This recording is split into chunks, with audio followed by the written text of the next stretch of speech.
Heyo broski, uyu ni P1 promoter, iyi ni Truth TV Rwanda. Kora subscribe nk'ibisanzwe tujye tubana gatanu ku kandi.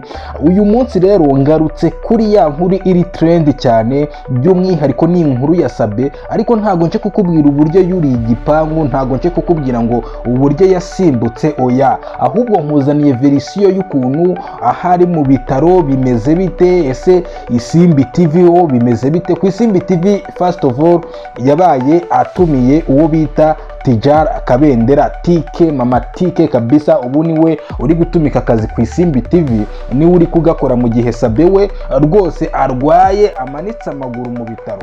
Ntago ari ikintu na cyiza, reka tumwifurize gukira vuba. Ariko Sabe ubona yuko iyi mihanda girafitanye ibibazo n'abantu benshi, kuko urabona yuko umwe araza akavuga ati Sabe rwose Imana ishimwe kuba yaguye muri iki kibazo, undi akaza ukabona arabyishimiye, ariko twebwe ntago tubimwifurije Sabe nakire vuba. Ariko by'umwihariko ikintu amakuru ari kuva ku bitaro ngo nuko Sabe agiye kuba ari kugendera mu kagare, agiye kuba ari kugendera mu igare. Ibi ngibi rwose reka dusabe Imana ikomeze imworohereze kandi mukize vuba. Ariko amakuru ari guturuka ku bitaro aho Sabe arwariye rwose nuko nguko bimeze.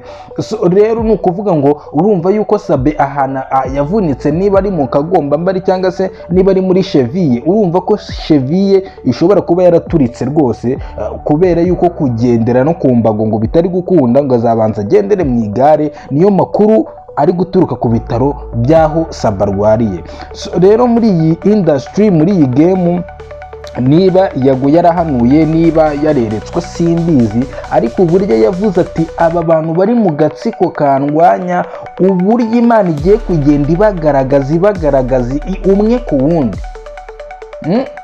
Habanje jihadi bye birasakuza, hakurikiraho abandi n'abandi bagiye basaba imbabazi, bamusaba imbabazi yago. None rero ubu utahiwe ni Sabe Umurungi. Sabe uyu mugabo wafashe ino game, uyu mugabo rwose uri mu bahitinzi muri iki gihugu, uyu mugabo ntago bimworoheye mu by'ukuri. Ukora subscribe tujye tubana gatanu ku kandi, kora kuri iyo nzogera tujye tubana, kubera yuko kuri Truth TV Rwanda tuba tugira ngo tubatema amakuru ari update kandi amakuru agezweho. Urumva yuko Sabe rero mu minsi iri imbere ibiganiro azajya kubikora ku Isimbi TV namara koroherwa, ariko ari kugendera mu kagare. Ariko Imana ikomeze imworohereze, Imana ikomeze imufashe. Ayo niyo makuru ari guturuka kuri hospitale aho Sabe arwariye. Mwabonye yuko na madamu we yavuze ati iby'umugabo wanjye yakoze ibyo ntibibareba, ati ni iby'urugo rwanjye nawe.